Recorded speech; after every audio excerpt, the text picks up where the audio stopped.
Children of the Corn meets Naruto, ladies and gentlemen. But where else would we get such a crossover other than weapons? Want to talk about it? Sit down, let's have a drink. Well, I fucking hated this movie. Before I get into this review, which is pretty extensive, let me just start off by saying that Zach Cregger's Barbarian is my all-time favorite horror movie that has ever been released after the death of Christ. The second prerequisite before I get into this review is that you must know that I came into this movie with the absolute highest of expectations. I'm talking pre-glazing this movie like a butterfried candy apple. But I've got pros and I've got cons, so let's get into it. Basically, this lady's classroom full of kids go missing all at the same time, and come to find out they're all under a witch's spell. But that's the movie. Now, throughout this review, I might make some comparisons to Barbarian, because the movies are so similar. If you haven't noticed. Outside of this, do know that my judgment for this movie comes from its own standing. This movie has excellent acting from our main character. Julia Garner was good enough to get over bad writing, so well applauded. The other actors here weren't bad, they just weren't great either. I mean, it doesn't help that we got completely loose and unprovocative dialogue the entire movie. Not one conversation of this movie was of any significance. It definitely did not hit on any of the messages that this movie was trying to convey, if any. Basically, the dialogue in this movie was just a bunch of fucking bar yapping. Speaking of messages, let's explore how the power of guilt weighing you down was represented by the children. The children being in the basement represents what we all keep inside of us. Shut the fuck up.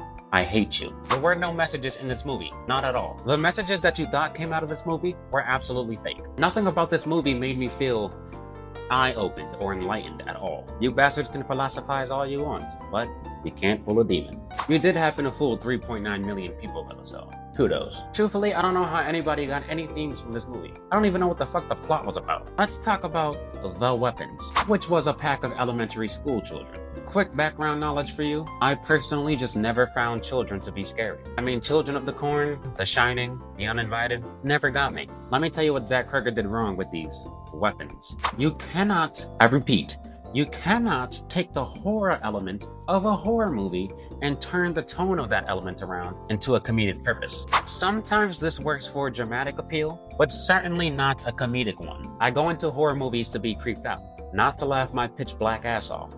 Doing this makes everything before and after unrewatchable, honestly. When you watch movies like Barbarian, The Nun, the Jason movies, these characters are consistently horrific during their entire runtimes and appearances. Weapons took what was supposed to be scary for us, which was children, which we only saw twice during the entire movie. And by the end of the movie, he turned them into a rioting kids pinata party.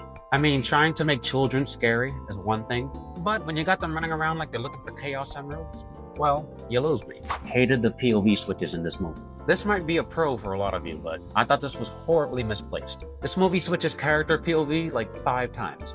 Maybe 6. But that isn't the problem. Creative aspects in the movie are very welcome here. The problem was that every single character's POV switch was a skit right out of the Chappelle Show. This movie took about 42 minutes of our time retelling the same bullshit that we just saw, except from different eyes. And before you say anything, for those of you who saw the movie, taking 14 minutes to tell a story that we already heard just to cleverly reveal a piece of information that the audience has not seen yet is still fucking terrible. You're wasting so much time. Zach Cregger's previous movie Barbarian also had a POV switch, but it only had one, and it was concise, and it was correctly paced, and the tone did not carry through the rest of the movie. Quick and easy. Clever isn't always scary. This director has a fantastic way of making you expect and prepare for what might be a very cliche horror movie. But then he always pulls the rug from under your feet. Sometimes. Unfortunately, in Weapons, the tension building is very minimal. Instead, we get more pop-up scenes than Piranha 3D. Spoiler alert. After the movie takes a bunch of time to narrate the premise for us, and then after that, another 25 minutes of unimportant character dialogue and meetups, we finally get our first horror scene. The best scary situation our creative director could come up with. Putting our main character in a house by herself, and then she starts hearing noises. That scenario is the Kellogg's of horror movies. He didn't even give us a pop-up moment in this scene. Talk about really getting fucked here. With a capital B. This movie was supposed to save hell from burning. Instead, I walked out of there so confused, so disappointed, and so hurt that I might just give up horror movies for the rest of my life. Okay. Imagine seeing The Pursuit of Happiness, but at the end of the movie, Will Smith does not get the job. Imagine how that'd make you feel. Yeah, That's how I felt, just like that. And for that reason, I gotta give this movie a 3.5 out of 10. Now I was going to give it a 4, but again, I came in with very high expectations. So, there you go. Now, before I recommend a similar movie, I want to do a quick drop on Barbarian. Maybe I'll do a separate review for this movie in the future, and I'll overglaze it like a fudge-stuffed cone-dipped Jigglypuff. But for now, just check this out. Just like Weapons, Barbarian had tonal shifts, but they don't drag and ruin the setting of the movie. We had progressive character dialogue that subtly emphasized the movie's themes. We had acting that's not subpar. We had a concrete plot. I can go on until Jesus comes back. The only thing I can give Weapons over Barbarian is that it might have been a little bit funnier.